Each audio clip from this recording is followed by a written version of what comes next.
Welcome back to the Sullivan Tire Postgame Show. We're here joined by head coach Stephen Enright. And Coach, tough loss here. You guys moved to 1-1 in the conference.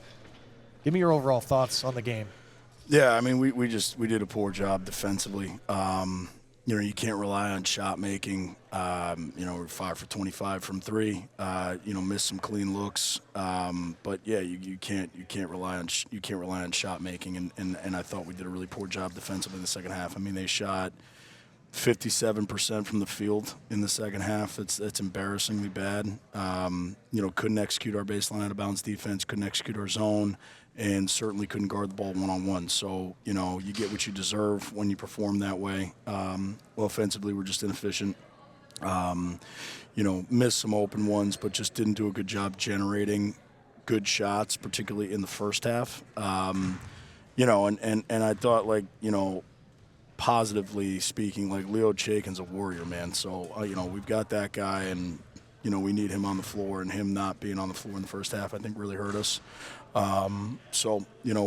We'll learn from it, and it's early in the season, and this group's obviously still figuring itself out. So, we got to get back to practice, right back to it, this week and see what we got.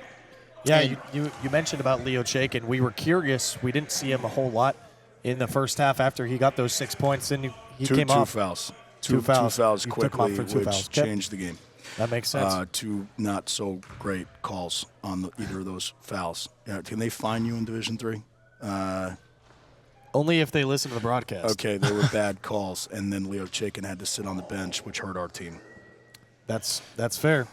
So you guys, you touched on how you struggled defensively today. There was a bright spot, though, with Dennis Wainana. I feel like he had one of his best defensive games of the season, 9 blocks. He was just a force in the paint. What did you see from him tonight and from this season so far? Dennis is going to be great, man. He's still got to get physically stronger, but he's a sophomore, and we're thrusting him into a big role. And I think he's getting better every time out, and I think when all is said and done, he's going to have a great season this year, and I think he's going to have a great career here. But still figuring himself out offensively a little bit. He's got to rebound a little better in traffic, but obviously gives us a rim protection dynamic. So how did you feel about Chaikin's overall performance? Obviously 23 points, his highest career at Keene State game here at Keene State. Yeah, definitely the highest in his career. I think he maybe had one 20-point game at Southern Connecticut. Okay. But yeah, it's definitely his career high. He's a killer, that kid. I think he's the most important player on our team. For sure. On both sides of the ball. So got to build things around him for sure. And then one more question for you, Coach. How does it feel, seeing the alumni here in the presence? Oh man, I wanted to put some of them in the game. Dude, I miss those guys. I'm glad they came. I have to apologize to each of them individually that we didn't get it done today, but it's part of it. Yep, absolutely. Anything more from you, Teddy? I'm all set, Carson. Appreciate you, Coach. Okay, thanks, guys. See you. I remember writing in the 2nd grade that I wanted to be a teacher, and I always knew that I was going to be a teacher. I started school a year early, and it created challenges for me because I wasn't able to pick up material as fast as the other students. Outside of school, my Jaju would quiz me on my math facts and read with me. It showed me that even though I had challenges in school, there were still people who wanted to help me. In high school, I knew I had to work harder than everyone else to get the same results, but I had teachers that would help me in subject areas outside of their own because they could relate to how I felt. The way these interactions with my Jaju and my teachers made me feel while I was learning is the inspiration for how I'd like my students to feel. I'm able to build relationships and be vulnerable with my students when they're struggling because I've been in their shoes and I know exactly how they feel. Being able to relate to them from my own experience has become a massive asset in becoming a teacher.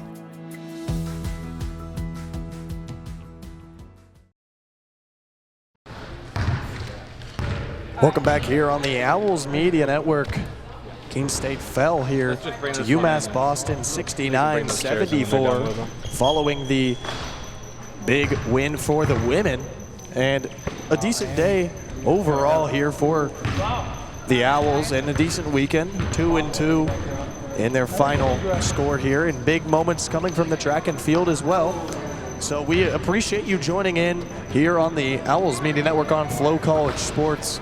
And we wish you a very happy holidays and Merry Christmas from all of the athletics team here at Keene State College. For Teddy Steinberg, Ryan Hearn, and everyone else that's involved in the production of these things, I'm Carson Flake, and we'll see you soon.